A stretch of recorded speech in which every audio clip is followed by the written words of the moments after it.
Good afternoon, ladies and gentlemen. This is Bill Clifford, President and CEO of the World Affairs Councils of America. I'm delighted to bring you this special program, this Zoom webinar, where our featured guest is Nancy Lindborg, President and CEO of the United States Institute of Peace here in Washington, D.C. Before I introduce Nancy, I want to just make a few introductory remarks and welcome all of you. We have more than 300 registrants from around the country, including about a third of that audience being high school students. This program comes about first and foremost because one of WACA's unfortunate happenstances this spring was that we were unable to produce our Academic WorldQuest High School Competition Championship. And over the past 5 years, by the way, Nancy has led USIP for 5 years. Over the past 5 years, we've partnered with this wonderful organization, most successfully in the recent 3 years, where they have hosted receptions and for 2019, the national competition itself. This year, we were unable to meet in person because of this horrible pandemic that is gripping our world. But we are delighted to hold this special program in its place, and we've expanded it beyond our student audience to World Affairs Council's members and the public nationwide.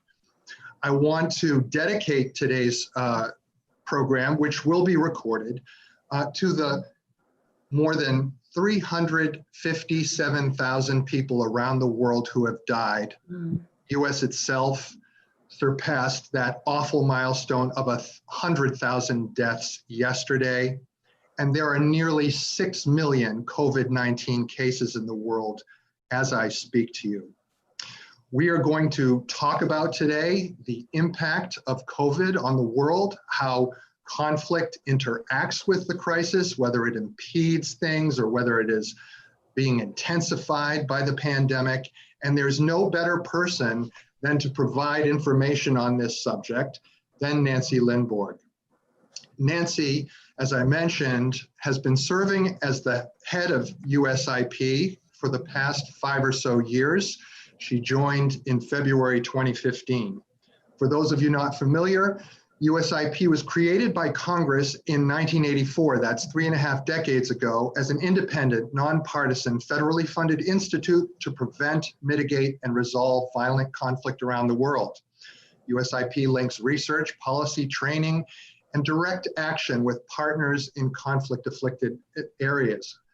Prior to joining USIP, Nancy served at USAID and the Bureau for Democracy, Conflict, and Humanitarian Assistance. There she managed 600 team members in 9 offices focused on crisis prevention, response, recovery, and transition.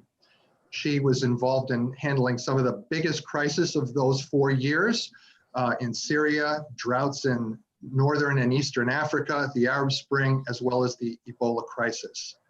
Most of her career has been working on these humanitarian and conflict-related issues, and prior to USAID, she was president of Mercy Corps for 14 years, strengthening that organization into the globally respected NGO that it is. Nancy's lived in Nepal, in Central Asia, and elsewhere in the world. She has just been a model leader for USIP and for anybody in the NGO world. And Nancy, again, for the years of collaboration with your great team, Allison Sturma and Ann-Louise Colgan, who've been working with my team, Liz and Rachel, for these years. I can't thank you enough for all you've done for World Affairs Councils. I know you've visited several of them, and it's just great to have you here to have your expertise for today's program. Thank you and welcome. Thank you. It is really wonderful to be here today. Thank you, Bill, for that quite warm introduction and for the dedication. And I especially commend the World Affairs Council of America for pivoting your annual event to this format and carrying on. We have long valued our partnership with WACA, and I've had, as you mentioned, the great pleasure of visiting chapters from Alaska to Tennessee and North Carolina, as have many of my USIP colleagues. So if any members of those chapters are with us today, Pat, LJ, Lisa, warm greetings to everybody, and thanks again for hospitality and very energetic discussions. As you mentioned, we were very proud to be a co-sponsor of the Academic WorldQuest again this year. We were looking forward to hosting the national competition at our iconic headquarters building on the National Mall. We will look forward to next year in person. And that's great that we have members of the Academic WorldQuest audience tuning in. Please do ask a question, and I want to acknowledge and congratulate all of you. I hope all of you are very proud of your accomplishments in the local competitions. And I want to especially salute your commitment to international engagement, because that commitment is more important than ever.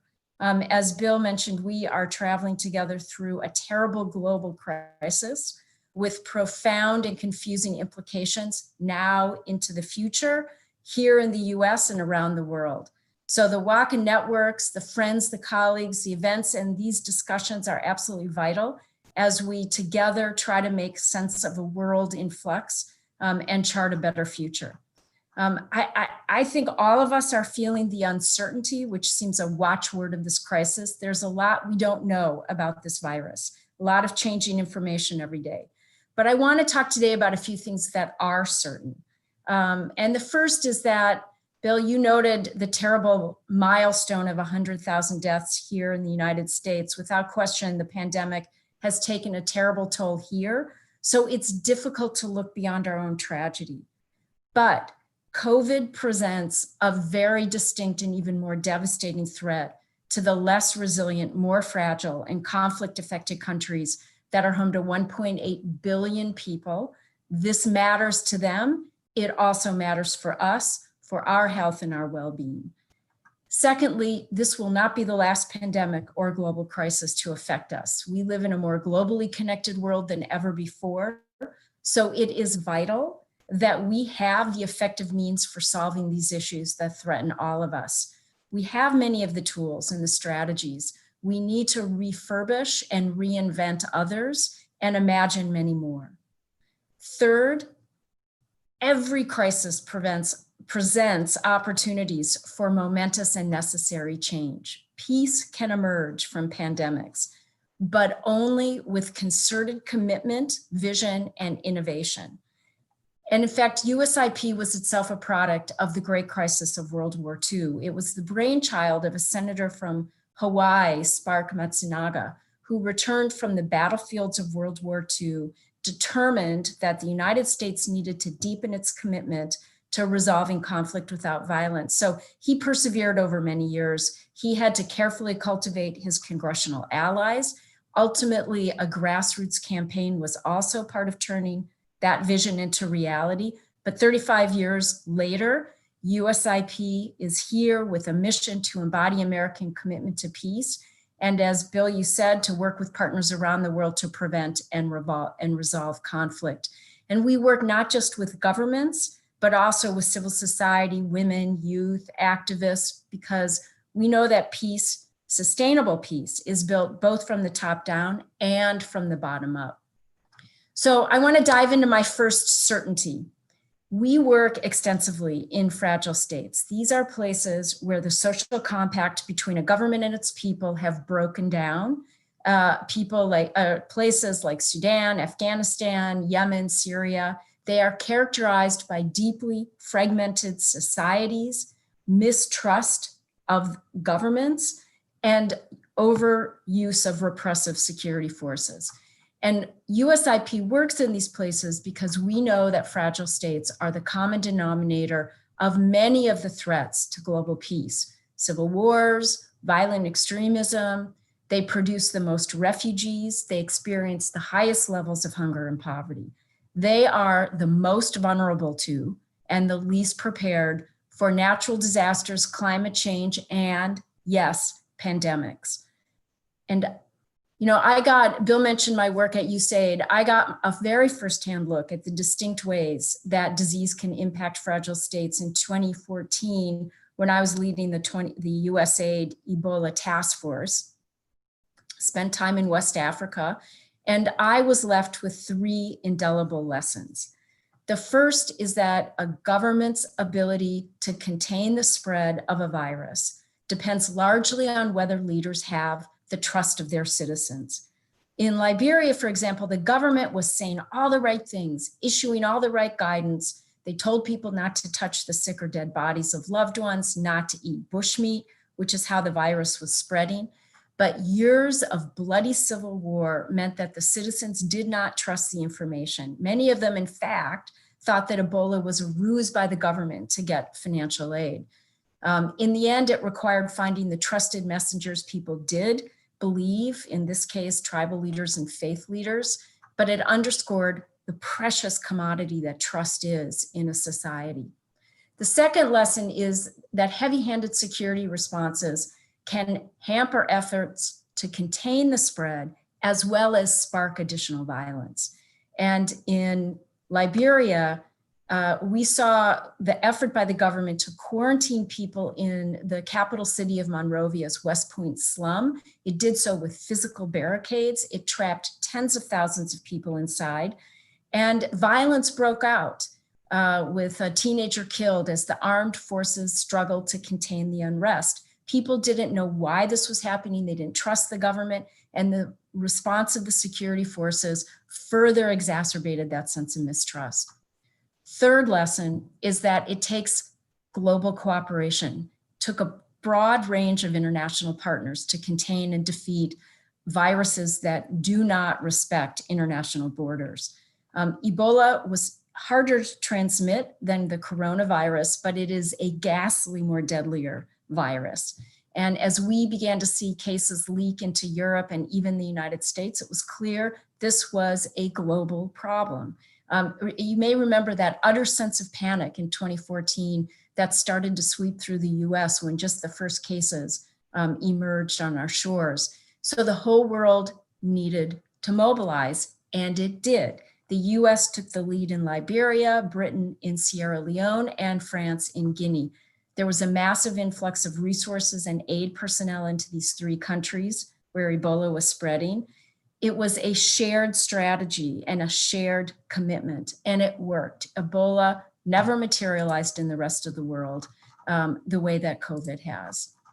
So we're just beginning to reopen our economies here in the US and Europe, but the number of cases are just starting to be higher and higher in fragile states. A lack of testing makes it very difficult to quantify the severity of the spread, and some of the countries may in fact be deliberately trying to hide how many cases. But what we know is that fragile states, when COVID comes, are ill-equipped to handle the battering ram of this virus. Not just the health impacts, but those second-order impacts of economic, security, and political upheaval. We see, for example, in Libya, the foreign medics have all fled, collapsed health system. In Venezuela, 30% of their hospitals lack power and water. 80% lack basic supplies. Sudan, a country of 44 million people, has only 80 ventilators and 200 intensive care beds. Refugee camps to slums across capital cities, people lack access to water and proper sanitation, so they can't do the basic prevention. The economic fallout of COVID is far greater in fragile states. They very much rely on informal economies, which are collapsing. Remittances are disappearing. Supply chains are already being interrupted, and chronic malnutrition is quickly pushing people into the brink of famine. And I recently spoke with a young woman from Yemen who said, death from coronavirus is possible, but death from hunger is certain.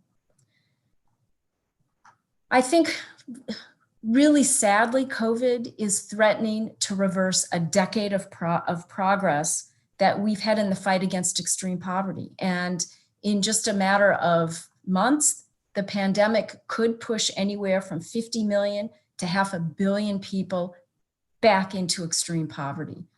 And these states, these fragile states, those are the characteristics that we saw in West Africa during Ebola. Poor health systems, lack of citizen trust in their government, weak governments reflexively turning to heavy-handed security efforts, and a poor response can inflame an already fragile society that's filled with grievance and inequality. Or, as we're also seeing, the pandemic can cement control of authoritarian regimes. So this leads me to my second point. There are, in fact, new ideas and strategies that we can use to get ahead of crises in fragile states. And these three lessons, the importance of good governance and citizen trust, the need for a security sector that can serve instead of repress, and a strong, well-coordinated international cooperation. These are increasingly accepted as the critical ingredients for preventing the chronic violence and crisis that constantly erupts in the fragile world, whether it's like a pandemic like COVID-19 or another terrorist attack like 9/11. And these lessons have increasingly informed a growing consensus over the last few years across international donors, including the US, that we need to think dramatically differently if we want to get ahead of crises. And in fact, in December of last year, US Congress passed the Global Fragility Act, a bipartisan, bicameral bill that promised to put these ideas into action. It put a focus on preventing violence by addressing the root causes of state fragility. It recognized that we cannot do this job alone. And the act calls on the US to work more coherently across the federal government, as well as with our partners overseas. It mirrors new strategies adopted by other international partners, including the UK, Germany, the World Bank, even a coalition of fragile states themselves. So we now have the opportunity to put these new strategies into place and to ensure that as we rush to respond, that we don't overlook them, that we employ them to enable more resilient states to emerge from this crisis. Which leads me to my final point, that it would be terrible to waste this crisis, because we know that big, momentous events like this crisis break open old, hardened patterns. It catalyzes innovation. And like all crises, this pandemic may have added new cracks to the ceiling, but it's also turned on a light switch. It's exposed to all of us the deeply embedded cracks that were already there. We're all remembering, re-remembering, and learning about the 1918 flu pandemic that we had forgotten. But it was that pandemic that revolutionized public health systems. And we all know that World War II gave birth to the United Nations, and it established an international order that has kept peace for 70 years. I would note also the 2004 Indian Ocean tsunami paved the way for a peace deal that concluded 3 decades of conflict between Aceh and Indonesia. In 2011, USIP published a book called Pandemics and Peace, which offers a number of examples of countries overcoming conflict and differences to work together to prevent and respond to airborne disease. So we're only a few months into COVID-19. We have not yet seen the levels of partnership and cooperation that can help us overcome this crisis. But we certainly hope that the already strained international system for problem solving will get the overhaul that it needs rather than being discarded entirely. And I would say at USIP, we know that peace is not only the work of international institutions, governments, and world leaders alone. As I said earlier, peace is built both from the top down and the bottom up. And it takes the commitment, energy, and innovation from every level of society. So even as we look at this terrible tragedy, I am deeply inspired by the upwelling of the human spirit and the generosity of that spirit all around the world, even in tough places. In Venezuela, where 1/3 of the population faces food insecurity, doctors and nurses are being arrested. Activists are using WhatsApp to organize humanitarian responses. And in Tunisia, our youth partners have mobilized to hand out masks and hand sanitizers to security forces, which is not only a smart public health move, but it also builds trust between citizens and the police. And in Afghanistan, wonderfully, women and youth activists have sewn and handed out thousands of masks with the word peace written on the front. So we're seeing this outpouring of creativity, and I'm sure every one of you has seen that in your life as well. And I was especially heartened to hear that Twitter created a new gratitude emoji after seeing a dramatic number of tweets that express gratitude and appreciation over the last 2 months. So in closing, I just want to note that this pandemic may have required us to isolate from each other physically, but it's also underscored and revealed how vital connection and community are to our well-being. This is true for individuals, for communities, and for nations. So as we look ahead, there may be a temptation for the United States to retreat inward and to take another step back from the world stage, to retreat from the role that we historically have played as leaders in democracy and champions for peace and international cooperation. But as the past has underscored, and as I'm certain the future will remind us, we cannot survive this or any future crisis in isolation. Overcoming the worst of this pandemic will require the best of us, our humanity, our courage, our creativity, and our commitment to working together. We know every day at USIP, we know that peace is possible, but it takes action and it takes all of us. So my hope is that when we look back on the pandemic years, that we will be able to say that the coronavirus pandemic was not a cause for future conflict, but it catalyzed this new flowering of cooperation. It enabled peace. It came up with new ideas and new forms for making that happen. And this is the opportunity before us, and it's up to each of us as to whether we seize it. Thank you. Nancy, thank you very much for those wonderful remarks. This is an incredibly challenging time, and you've managed to present also what is positive or potentially positive here. I want to just suggest to the listeners that and the viewers that in fact you can participate by sending questions via the Q&A function at the bottom of your Zoom screen. And also for those who are accessing this program by YouTube, you can also communicate questions and my staff will feed those to me to hand on to Nancy. If you are a student, please indicate that. We want to encourage student participation because I mentioned at the top of the program initially, the United States Institute of Peace and Nancy, we're going to address our Academic WorldQuest cohort, but now it's a bigger group, but we want to hear from students and we encourage that. Nancy, I'm going to speak for the next 10 minutes, I guess, with you and kick off a little bit of a dialogue before we open it up. So I hope our viewers will be gathering their thoughts to present questions to you as well. And I already see the Q&A box lighting up below. So to start, let's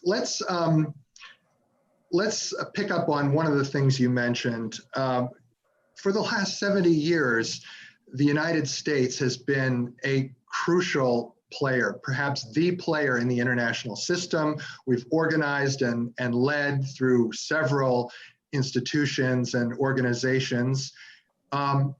What's different about this? You alluded to the possibility of America turning inward. What are the costs if we do so? What is happening at the international organization level to combat this crisis? Well, I think, as I alluded to in my comments, there have been stresses and strains in the international system for some time. This is nothing new. And I love Secretary Madeleine Albright's quote that anything that's 70 years old could probably use a facelift. So we know that there is a need to reimagine, to refurbish parts of how we create an effective, inclusive system for solving international problems. But you can't just chuck it out without having something there to ensure that that can still happen. We have not seen the level of international cooperation, I think, that's necessary to really address effectively this pandemic. Part of that is because the major leaders of that international system have all been deeply preoccupied with their internal affairs, and understandably so. The US has been a global hotspot, and it's hard to look beyond our own shores. But as we begin to reopen, I think it will be absolutely vital that we start casting our attention around the world and understand what the long-term impacts will be in those most fragile states, and that our own health will depend on creating more secure health systems, less fragile states around the world. And we can't do that alone. And the genius of the Global Fragility Act, which got passed in December, is that it puts that into law. It says we absolutely need to do this with partners. You know, there are a lot of different systems. There's the UN, there are a lot of regional bodies. We've seen the shift in the UN over the years to be more inclusive of civil society, of, you know, bringing in other voices. We need to continue that. We need to continue to reimagine more agile, more inclusive, more horizontal organizations that can take us into the future. Thank you for that. I want to drill down a little bit more on the organizational level. The World Health Organization internationally has come under some criticism, and this, I'm sure, was an important organization during the Ebola crisis as well, and other pandemics and health crises.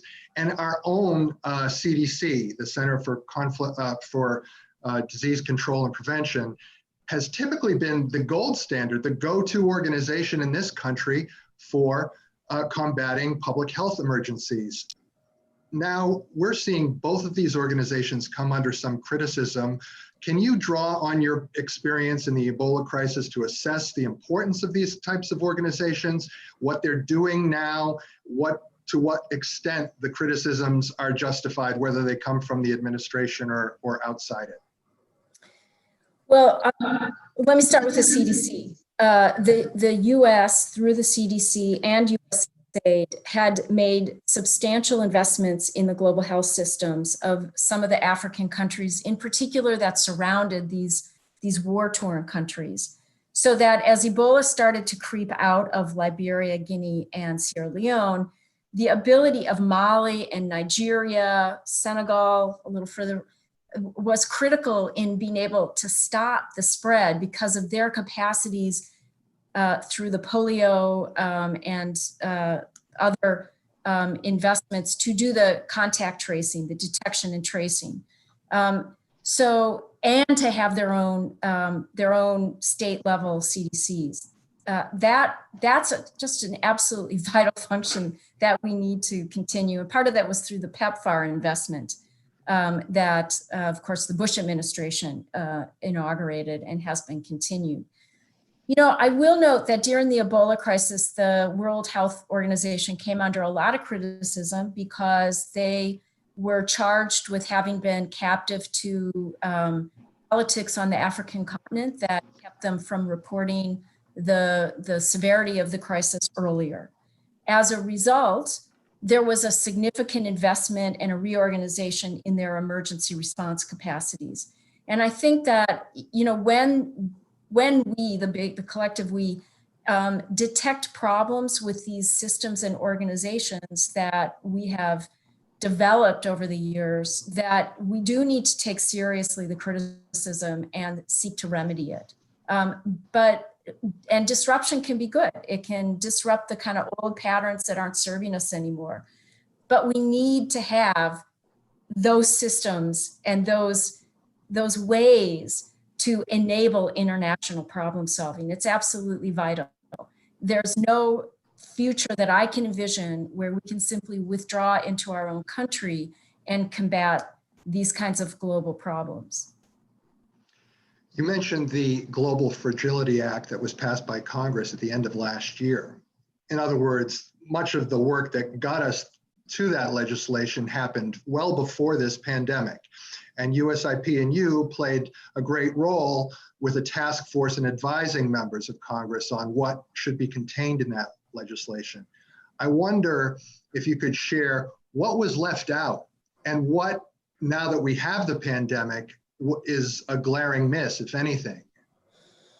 You know, I don't think there's no glaring miss that comes to my mind. And I think we actually don't know yet because we were virtually on the brink of being able to move forward with implementing these strategies. So what I worry about is that because it isn't tried and true, that we will miss the opportunity to, in fact, fast forward these ideas and strategies, which are actually a culmination of about a decade of hard-learned lessons, lots of evidence, lots of contributions from a multitude of actors. And what the Task Force on Extremism and Fragility was able to do that you cited, the task force that USIP convened at the request of Congress, was to really consolidate a lot of those lessons, to put them in a framework that made sense to US policymakers and validate them. So we need to find out if we're missing something. And I think, have the urgent opportunity to put these ideas into practice.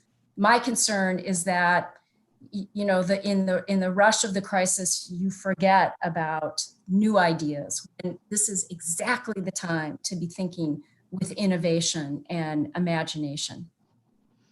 Great. Well, that takes me to USIP specifically. Looking back on the 36 years of its existence and your 5+ years tenure, I wonder if this pandemic is the greatest challenge for the organization, and how you have looked at the permutations of COVID-19 around the world and reprioritized what your global team is doing, what kind of differences you're seeing at different regions of the world, what it means to steward the resources that you have to resolve conflict, to work with partners and governments to make a more peaceful world. You know, USIP has shifted a number of times through its almost 36-year history as the world has changed. You know, it was born in the depth of the Cold War when everything was government to government, state to state. But over the past 2 decades, we have really prioritized working in those fragile states. And in fact, just a year ago, we inaugurated a new strategy that committed us to really working to help fragile states become more resilient, but also to look at the renewal of state-to-state competition, particularly great power competition, understand the need to re-energize international systems of problem solving, which are so critical to meet those threats. It's not just the pandemics, it's climate change, it's, you know, the pandemics of the future. And finally, acknowledging that in order to pursue our mission, we needed to be equipped to work in a rapidly changing, ever more complex world. We just didn't imagine that all of that would be put into fast forward and magnified to the degree that it is right now with this pandemic.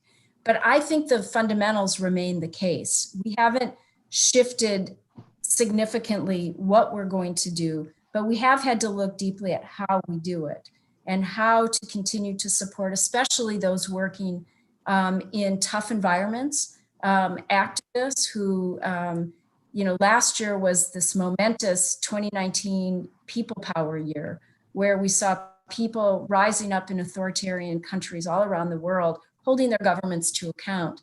And I think the issue that concerns me the most is the potential that they will lose momentum. So we need to find the modalities to help that not be the case. Great. I have 2 more questions, and then I want to get to the growing list of questions that are coming by the Q&A function on the Zoom platform, as well as those that I'm seeing coming in from YouTube. And first goes to countries and regions. You laid out very well how some individual countries are grappling with failed healthcare systems and equipment, and I wonder if, you know, social distancing is even possible with migration and stuff and issues like this. But where in the world is the most critical, most problematic aspect of this crisis happening, in your view? That is a tough and terrible contest. But I would say that we are particularly worried about the Horn of Africa. This is a region that is food insecure in the best of times. And they are currently grappling not only with chronic malnutrition, but with drought. And on top of it, desert locust swarms. A number of those countries, Somalia, parts of Kenya, Ethiopia and Sudan are, have patches of their countries that are teetering on famine. And Sudan and Ethiopia are going through really historic transitions where, as I just mentioned, because of reformers, both top down, but especially bottom up, those countries have overthrown decades of repressive government and have the potential to move forward into more open, democratic, and resilient countries, but it's hanging in the balance. It's really hanging in the balance with the potential for, under the guise of quarantines or other measures, security forces could sweep back in and take control. So I'm really worried, and USIP is especially worried about that region, both because of the extraordinary impact on the health and the food and economic security of those regions, but also of the possibility of the lost potential of those two transitions. And it will take concerted effort, not just the humanitarian response, but also looking at the political and the security dimensions of this crisis with regional and international shared approaches and strategies. So it's really urgent that we think about these in those frames, or we will have, second and third order crises all over the world. Great, thank you. And for my last question, I want to refer to 2 points that you made in your opening remarks. And one has to do with the kind of leadership, both top down and bottom up, necessary to attack this crisis and move beyond it. And secondly, you spoke of trust. We are in an environment around the world and in this country where science is taken less seriously, that there is mixed messaging going on through public health at a variety of levels. And I'm talking not just the US, but the US included, and disinformation. How can we do a better job of resolving the crisis and getting back to the next phase, whether it's normal or not, if we have this kind of dynamic going on where trust is diminishing between publics and leaders? I think it's a very grave issue that we need to think about across the globe. And trust is the precious currency that enables governments and countries and communities to move through these kinds of crises. I'll just share with you that we are seeing extraordinary action by community and activist groups in really tough places, organizing to combat disinformation, to do Facebook campaigns or other kind of virtual campaigns to make sure that people do have access to more factual information about how to keep yourself and your family safe. Lots of countries, especially in the most fragile ones, information is being highly politicized and creating confusion.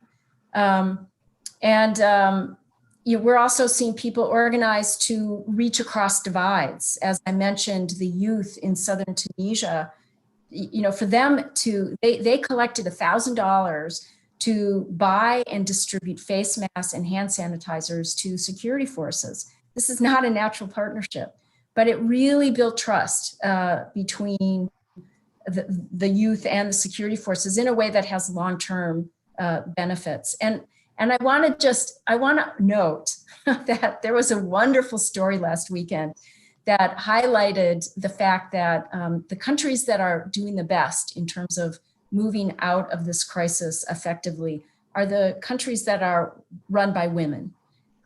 That's New Zealand, Germany, a couple of others. And it's not women per se, and I'm not just making the case for women alone, but it's because those women leaders have a more inclusive style of leadership. So they have more voices at the table. It's the fundamental of inclusion that is one of the core principles of peace building. So they hear more views. They hear different views that allow a different kind of decision-making to happen and doesn't hold a leader captive to a particular view or voice.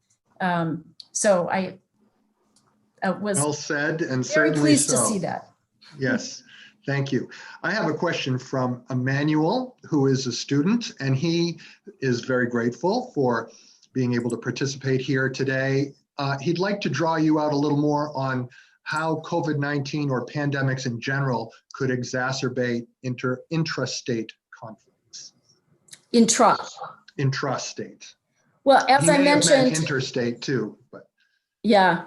Well, it can both be less effectively addressed in fragile states, but it can also exacerbate existing conflicts. We see where you have the repressive use of security forces in places like Kenya or India, where security forces are coming down hard on people. Maybe they're out after curfew, and that increases the distrust, or can create distrust between communities.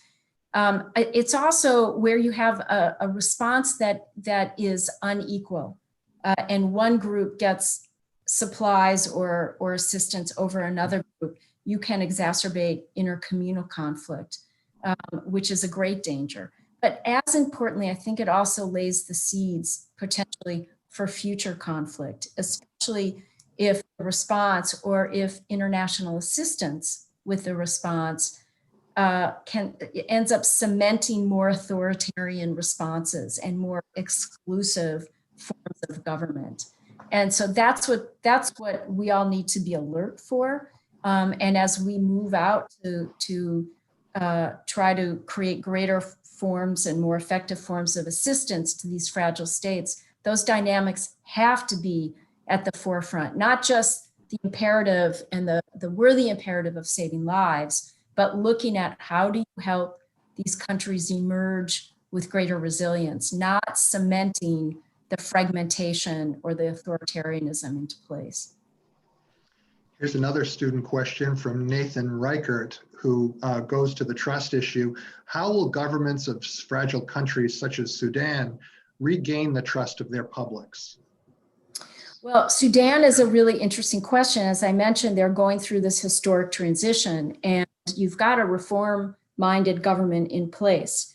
They're being put to the big test right now. They need to demonstrate that they are acting in the interest of their citizens, and they are doing so equitably, that they're not favoring one group over another. And of course, this is a country with decades of history of intercommunal conflict.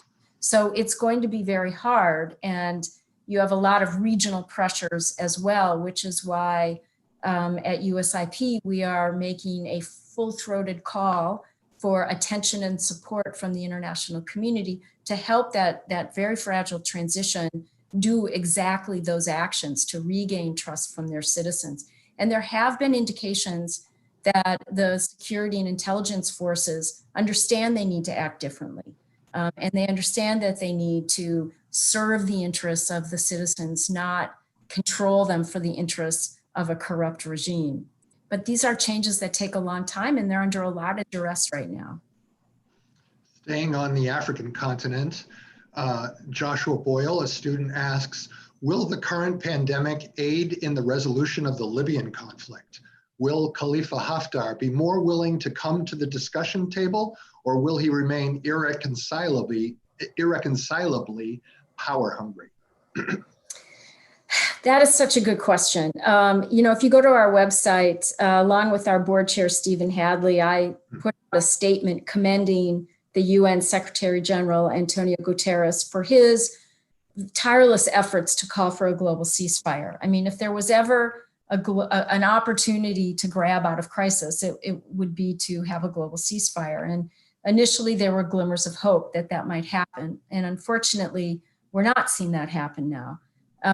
And Libya is the perfect example of a conflict that is both top down and bottom up, but also outside in, where because of all of the various stakeholders and external powers who are interfering in that conflict, it's very difficult for the Libyans themselves to solve this conflict.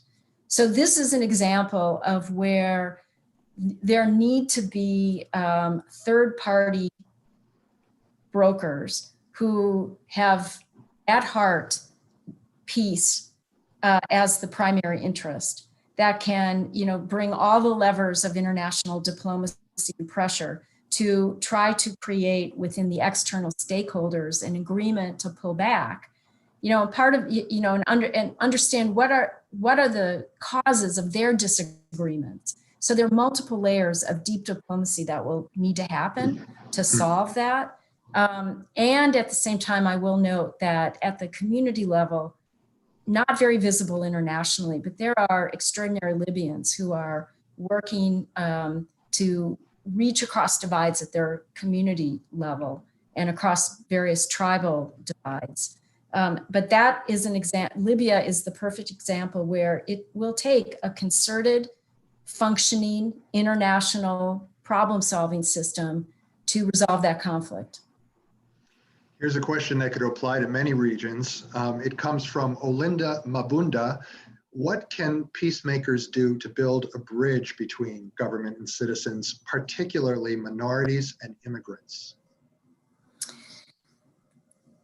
Wonderful question. And this goes to the heart of what we spend a lot of time thinking and supporting, thinking about and supporting at USIP. And, I think it boils down to all the different ways that dialogue can occur. All the different ways where you can enable different groups, whether it's government and citizens or members of two different tribes or religious groups, to come together and have an opportunity to understand each other's concerns. What we see in the peace building world is the way that you become alienated from the other person, and that other person becomes difficult to still see as a human being with interests and concerns, lose compassion for each other. But we have a program that we call Justice and Security Dialogues, which in a number of countries, including Tunisia, as I've cited, we've brought together local citizens, often youth or women, along with security personnel, police officers, and they've been able to have the kind of dialogues that have completely changed their relationship and enabled entirely new forms of cooperation and understanding to emerge. In Nigeria, I visited a town where the youth had burned down the police station. They were so enraged with the treatment they felt that they were receiving. But after a series of dialogues, and it doesn't happen fast, but they reached such a level of understanding that the youth actually spearheaded the rebuilding of the police station. And it's created a different kind, ultimately it's understanding that the police are supposed to be there to serve the needs of the citizens. And often that gets lost in some of these places. So recreating that kind of understanding and can be a very, very powerful way of rebuilding trust. Perhaps one more global question. It's anonymous, and that is, you've touched on the question of immigration and refugee resettlement.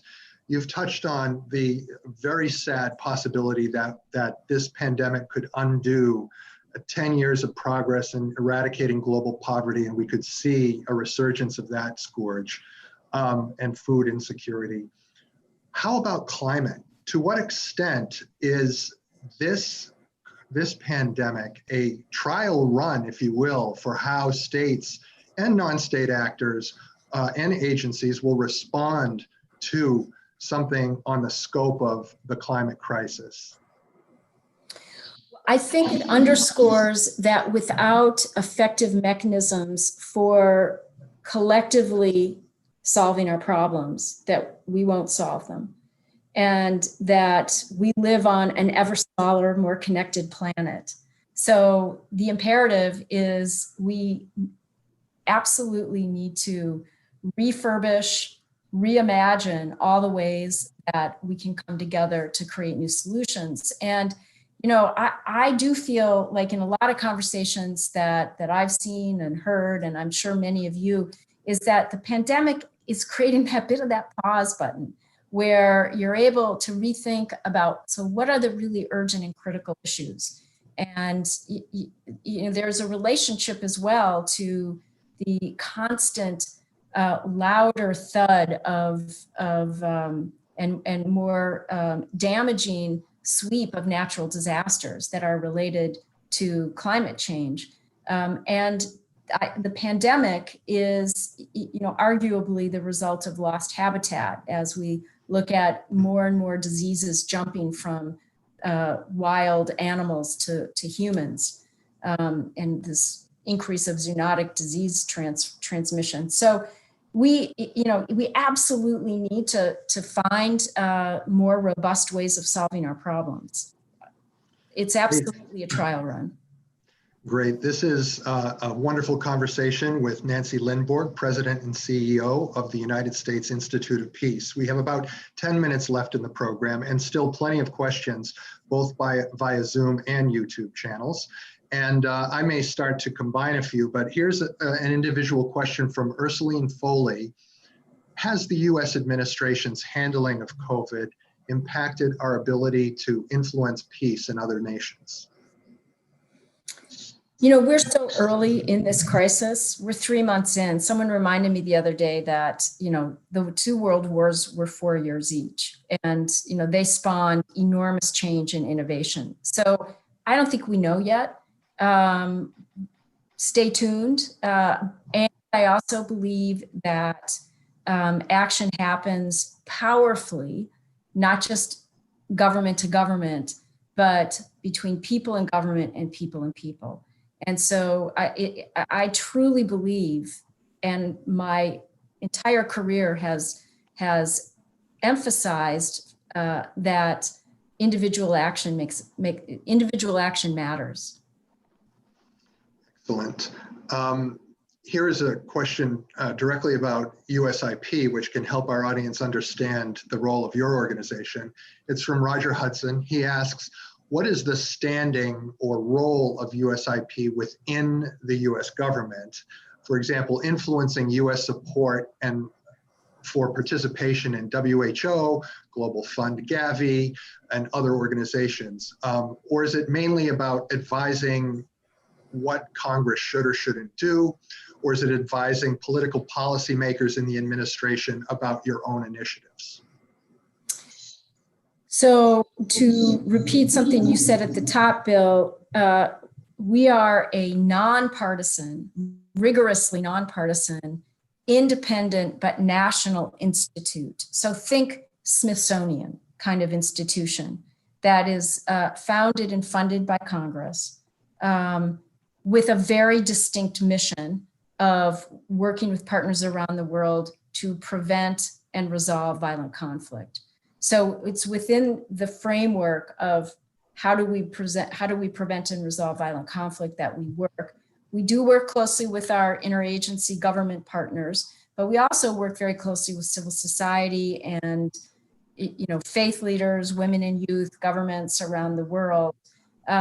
What I love about USIP and have found it to be really a unique institution, I use the word unique lightly or rarely, is that it really is at the center of a lot of disciplines. So it's at the center of defense thinking, diplomacy, development, academic research, and it's able to draw on the best of those ideas and illuminate one to the other, and then put those ideas into practice, directly in practice. We have offices in about 6 countries around the world and partnerships, significant partnerships in another dozen. So it's very much about applying the best ideas for this kind of work. And the fragility conversation is an excellent example of that, of taking a decade of research and learning, turning it into recommendations that became legislation, and now cycling that back to practice. Here's a question that is praiseworthy of the US healthcare system, and I wonder if you would care to comment. Thank goodness we're not totally government run in the USA yet, because if you look at socialist and perhaps communist countries around the world, their healthcare system seems to be doing worse, and they're not doing as good a job taking care of their citizens in this pandemic era. What's your view about that? I am not a health expert, so I can't comment in detail, but I would say the following from having spent decades in crisis response. And that is what's most important, regardless of who the actor is, government or private sector, is that people have clarity on what their roles and responsibilities are. And what the United States has something called the emergency response plan that is very clear about who's responsible for what when responding to a natural disaster. And so when you have chaos is when you cannot possibly have a decent response. You need clarity on roles and responsibilities, and you need to have a common strategy. That's pretty much at the heart of the Global Fragility Act as well. If everybody is working, and by everyone I mean all the various international actors are working with their own theory of the change, you will have a cacophony and you will cancel each other out. So whether it's private sector healthcare system or a governmental healthcare system, because they each have their, and I'm not an expert, but they each have their pluses and minuses. Those are the two critical characteristics for an emergency response. Is that kind of clarity and shared strategy. Great. A final question from the field, and then I will close with a question of my own to wrap up this wonderful program. Nancy, there's an anonymous viewer who says, I have concerns about saying this COVID crisis is an opportunity. It sounds like Nancy Pelosi and what she says. When you talk about third world countries not trusting government information, we don't just have this problem here in the US today. And then on this topic of catalysts for solving conflict, can the pandemic be useful, for example, in a situation when warring factions begin to see a common enemy like the virus? Are we seeing such examples in the world today? Well, first of all, seeing opportunity in crisis is a time-honored perception. You know, as I said in my talk, the crises shake up hardened patterns, and you begin to see new ways that you could solve a problem that it's difficult to see in the status quo. So any crisis presents us with opportunities to think differently, to reimagine the way forward. I do believe that is the case for this as well. I mean, it has to be the case because we know that there is a need to think differently about some of the core problems that face us, and disruption provides that chance. What was the second part of the question? Well, to what extent the pandemic can also serve as a catalyst for solving conflict? So it's yeah. Right. So I mentioned the book that USIP published in 2011 called Pandemics and Peace by William Long, which explicitly looked at case studies where that happened. I personally experienced the instance of Aceh, a region in conflict with the rest of Indonesia, and that conflict was solved after the Indian Ocean tsunami. You know, there have been some ceasefires. There's a humanitarian ceasefire going on right now in Afghanistan. You know, I think it remains to be seen if we'll see any real and lasting peace emerge from this pandemic. But it's certainly, historically, there have been opportunities and there could be more opportunities. But I do think it will take the concerted focus and interest and pressure of the United States and the international community to help peace emerge from this pandemic. Nancy, to close, one of the just fantastic things that has come from the partnership that World Affairs Councils around the country have had with USIP, and specifically on our Academic WorldQuest competition, is the category that USIP and preventing and reconciling conflict in the world has had for young people.